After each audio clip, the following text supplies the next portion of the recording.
De zomer is voorbij, zo voorbij te zeggen. Althans, onze vakantie. Maar het broeit nog goed. We hebben nog nooit zo'n warme zomer gehad als nu. Maar we gaan gewoon verder met banken met 3. En ik heb een heel illustre gezelschap op de bank deze week. En dat is niemand anders dan Ger, voorzitter van de Reuzegilde. De Remunse Reuzegilde. Het Remunse Reuzegilde, even niet vergeten. Wim Kemp, die is secretaris, maar de bestuur van secretaris begreep ik, van die stichting die het optocht gaat organiseren. En een nieuwe optocht dit jaar. En de regisseur natuurlijk, want toen was overal regisseur, of niet Tom? Ja, ik ben de regisseur van de optocht en de samensteller van de optocht. Ergens in 82 is het spel een beetje begonnen, dat we eerst beginnen te broeien. Gerard, u hebt het straks aan mij even verteld. Toen was het 57 jaar stad. Onder voorzitterschap van Tom Hoofdwijk kan ik me destijds herinneren. En dat was een prachtig feest in 82. En ja, daarna hoe nu verder. En toen kwam er een moment dat je zag, ja, dit moet een vervolg krijgen. Paul Poelzaliger, dat is in 2010 is hij dus overleden. Jammer genoeg, toen was ik er net in de blauwe maandag bij. Toen heb ik toch die kar getrokken en toen ben ik eigenlijk secretaris geworden van het Remunse Reuzegilde. En een jaar daarna ben ik voorzitter geworden. Het Remunse Reuzegilde dat bestaat dus 35 jaar dit jaar. Ja, en ik wil toch weer in de voetsporen wie Paul Poelzaliger dus het gedaan heeft, wil ik weer een optocht in Remun op de kaart zetten. Ik denk, wie gaat ze dat doen? Daar heb ik nou mensen gezocht om me heen die dus bereid waren om dus daarvoor te gaan. De nek uit te steken. De nek uit te steken. Nou, op de eerste plaats was dat dus Wim Kemp. Die zit aan de kant Nijverdijk.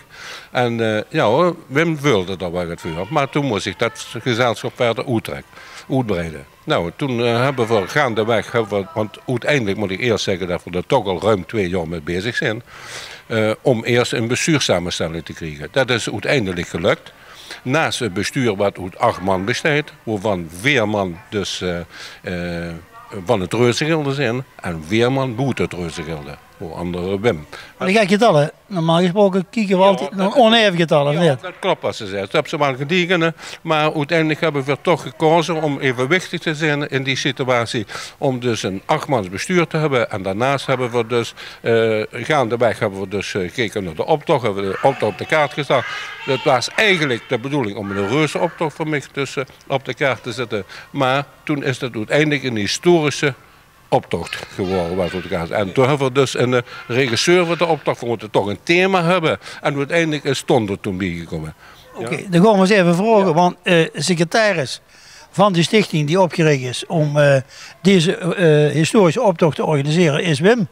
De secretaris, kon ik dan vragen, ja secretaris, werd ze dus weer voor het kerkje gespannen. Dat is heel erg herkenbaar, je hebt het wel op meer plaatsen.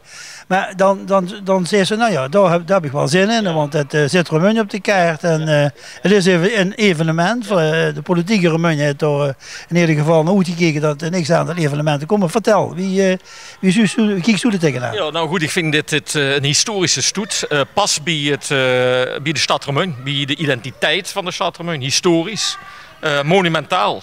Maar ook een stad waar heel veel beleving is. Een stad die heel veel mensen van buiten af aantrekt.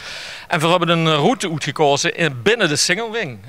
Dus we belasten de Singelwing niet. We hebben echt het centrum van de stad Remun.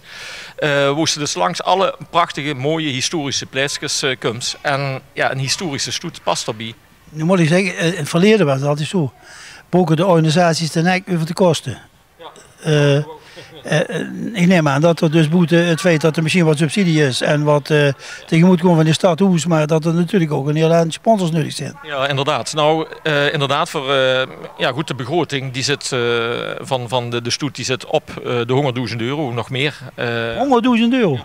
Ja, dus er gaan behoorlijk het kosten in zitten in het aantrekken van de groepen. Maar ook allerlei voorzieningen, verkeersmaatregelen, PR natuurlijk, die moest hebben. Dus we hebben een behoorlijk aantal kostenposten. En die moeten gedekt worden door subsidies, donaties en met name sponsoren. En ik moet zeggen, het is geweldig, echt geweldig wie dat sponsoren, bedrijven, maar ook allerlei andere organisaties bijdragen aan het feest. Bijvoorbeeld het ondernemershuis op de Steegstraat stelt hun geboek beschikbaar. Het bisdom kunnen we van de parkeerplaats gebruik maken. Sponsoring en In natura, ja. Dus, maar wat ik aangeef is dus dat het niet alleen de sponsor en geld is van bedrijven en subsidie van de gemeente, provincie. Het Prins Cultuurfonds is er ook een. Maar dat het breder gaat. Iedereen ook zit het. Nou even voor mijn gevoel. Is er nog een gaat? Nee, nou, we moeten natuurlijk de laatste eindjes aan elkaar knopen. Maar we komen eruit. Het is alleen, stel dat we dat laatste beetje niet krijgen, dan kunnen we bepaalde dingen niet doen die we wel heel willen doen. Maar hij hangt ervan uit dus dat het goed komt. Het zit gewoon goed op de rit. Goed, dan heb je twee mensen gehad die echt de zaak in de steek hebben gehad.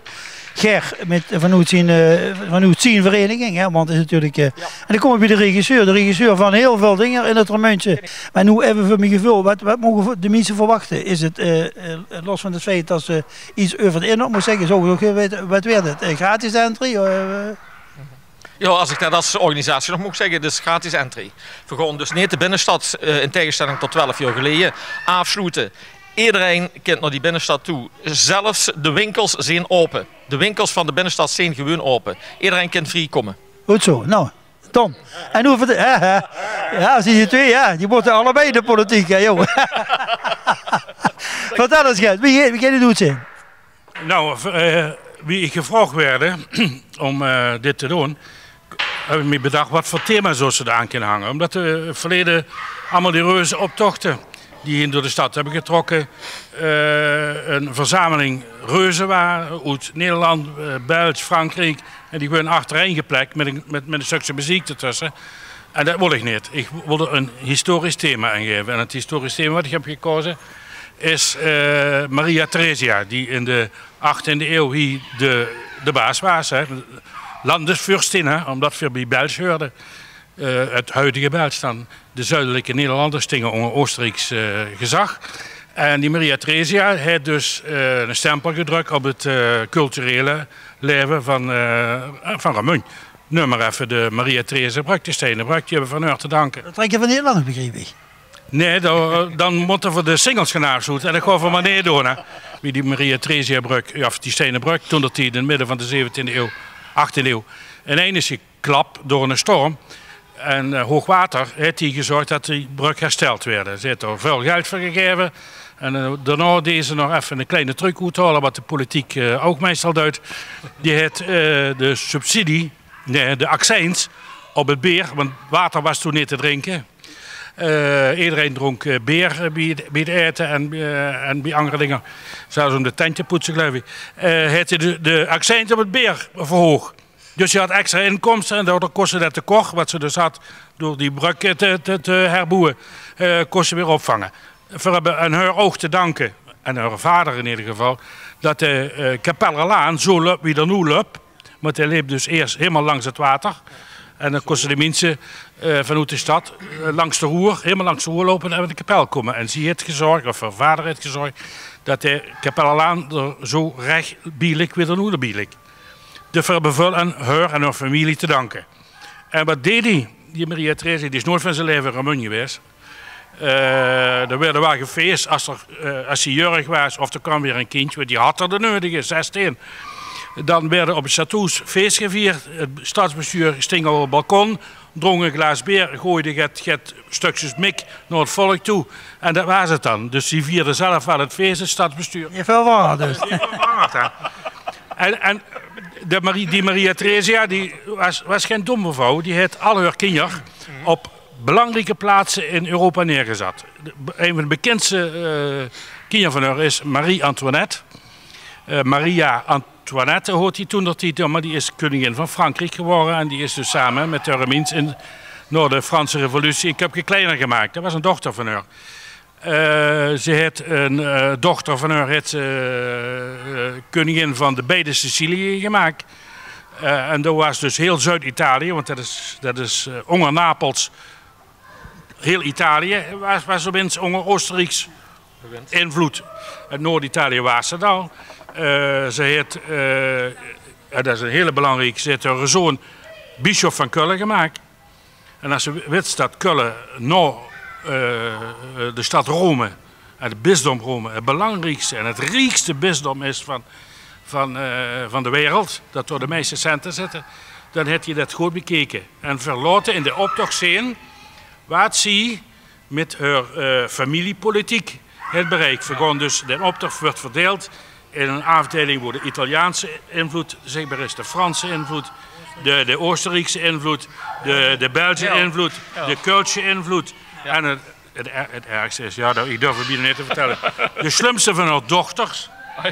De slimste van haar dochters. Die wilden ze dus ook uithuwelijken aan een, maar die kregen op een gegeven moment waterpokken en die was in het gezicht helemaal misvormd. Dus die kostte niet meer kwijt. Die liep dus over straat met een doog over de kop en die had ze in een klooster gezet, of een klooster van laten bouwen in Oostenrijk, waar allemaal rieke, adellijke vrouwen die dus geen minst meer hadden of die niet aan de minst kwamen, werden omgebracht. En zo had ze op die manier had ze die dochter ook nog groot onder de pannen gebracht. En die dochter trekt natuurlijk ook met haar.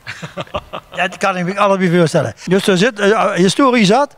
Nou, jong, dat is een goed team bij elkaar. 8 mannen 6, 3 van die hebben we nu vandaag gesproken. En nu wil ik nog de datum weten. Nou, dat is 9 september. 9 september. En dat is een zondag voor de lui die dat nog niet in de gaten hebben. Wat bleef? Dat was een zondag. Dat was een zondag, ja. Dus, een optocht, een reusoptocht is altijd dus op een zondag. 9 september. Jongens, bedankt. We hebben een heel lang uitzending, want als ze tonnen het oor was over, dan is er nog geschiedenisles. En dan hebben we een ganse uitzending bij de eerste direct naar de zomer bij TV11 over de reusoptocht. 9 september.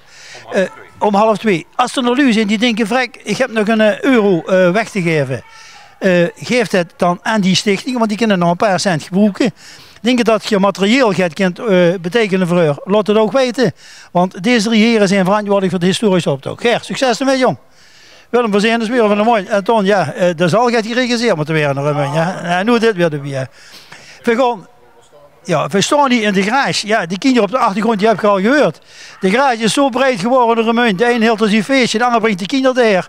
Ze hebben niet van allerhande dingen. En ik kan hier vast verklappen dat we de volgende week, in de volgende uitzending, ook weer terugkomen vanuit die garage. Want dan hebben we nog iets te melden wat heel erg bijzonder is. En daarvoor, nu, je weet het, als je het niet meer weet, kijk naar TV11, want daar zie je zichzelf. Tot de volgende week.